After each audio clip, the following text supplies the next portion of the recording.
Hello and welcome to Conway Video.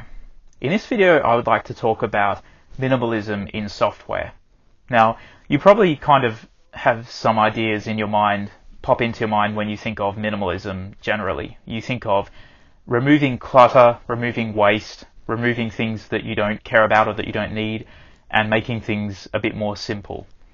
And I think the same kind of idea can apply to software.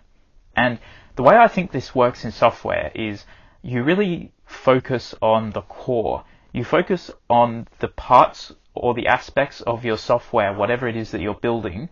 You focus on the parts that are really essential to what you're trying to achieve. And everything else you try to either minimize it or avoid having to use it, or if you have to have it or use it, then you outsource it as much as possible to another company or another party. I think this can be a really powerful idea when it's applied to software. I think it can save you a lot of time, a lot of stress, and frankly, I think it can be a lot more fun.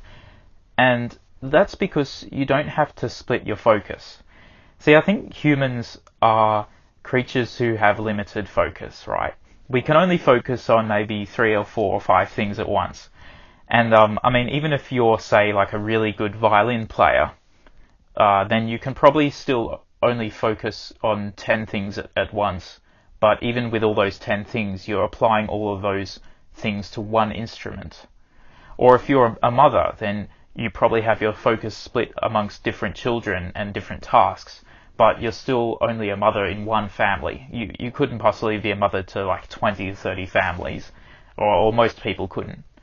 And so I feel that this is something where the limits of human focus, the human ability to be really good at something and focus and get it right, I think this is where minimalism really becomes a useful idea in software. Because when we're building software, there are already so many things we have to focus on. We have to keep it bug-free. We might have to focus on our customers, on our design, on our product.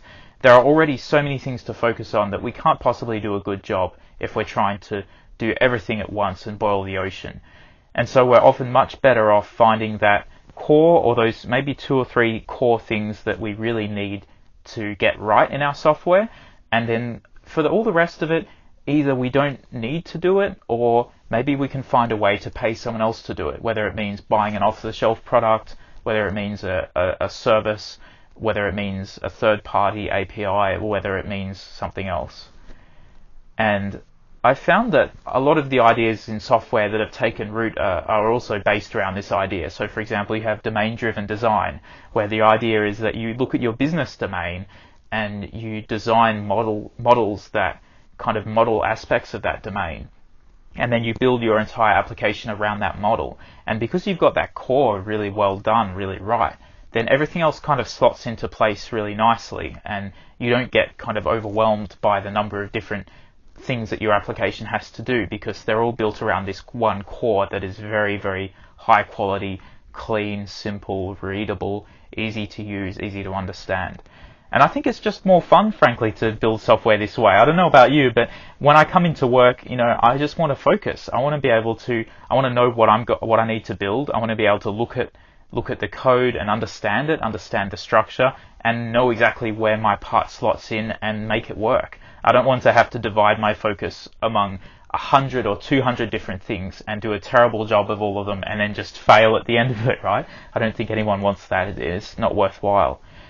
So yeah, I think minimalism is a great idea when it's applied to software in a way that really focuses you on the core, on the things that you really need to get right in your software, and then leaves you free to do a really good job of those things, and then all the rest of the stuff you can outsource it and find other ways to do it. So that's my little take on minimalism in software. Very keen to hear your thoughts. Please feel free to leave a comment or send me an email, or maybe make your own video about what you think about minimalism in software, pros and cons, that sort of thing. Thank you.